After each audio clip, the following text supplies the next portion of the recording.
All right, so here we are again with the RTI Mas 4956, and just a quick update on some things that I did since the last video. I did order a new firing pin, which is from Murray's Gunsmithing. This actually has a spring here, if you can see it.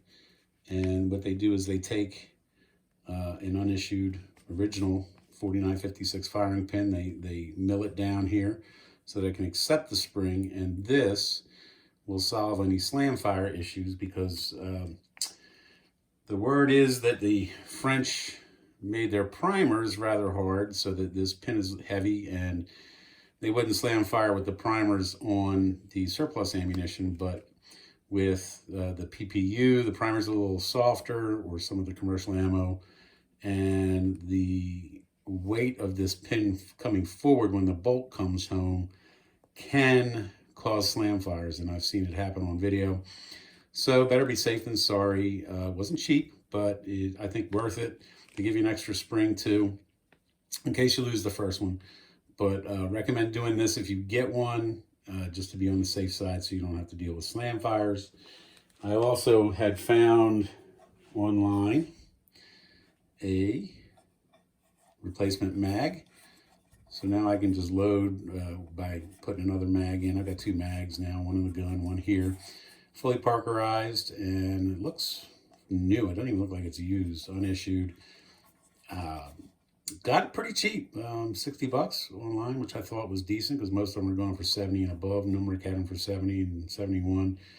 So I think I got a deal on that. Now, the bore, I cleaned it up as best I could. It's still dirty in there because I don't think it had been cleaned since the 50s. But, you know, they obviously used it, and it was cruddy in there. I mean, like I said, rocks and spider webs and what have you.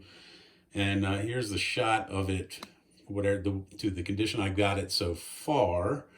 I want to get it to the range, heat it up, and then give it a couple more good scrubs, see if I can get the rest of that stuff out of there. I know I did at least 100 passes with a brush and some patches, and every one of them came out black. And you can see it's still black in there, but there is some nice pronounced sharp rifling underneath that crud. And I think it'll stabilize a bullet, and we'll just have to shoot some of that out of there and see if we can get it cleaned up the rest of the way. The other thing to update you on is the wobble.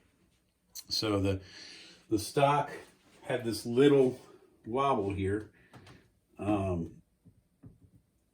If you remember in the last video.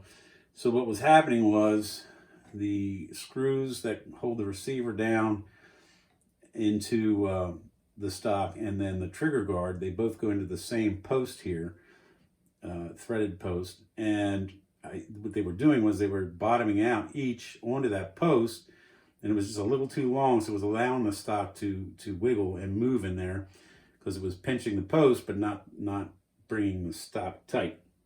So what I did was I took the post out, shaved off about 1/8 inch of the material on the grinder, put it back together, and it did tighten up the stock, but it created another problem, which I've since addressed as well.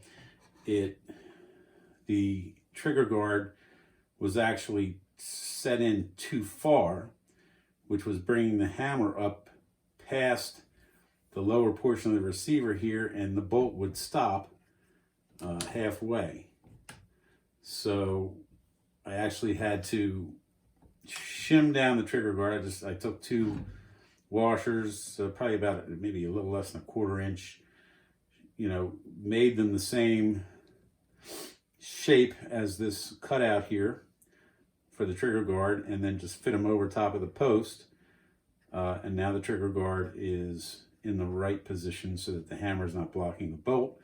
I think eventually what I'm going to do is to bed that with some JB Weld or something else, Agriglass.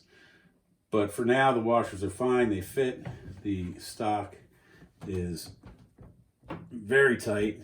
Now it does not move. And I think she's ready to get out to the range. Again, like I said, the cracks here have all been stabilized.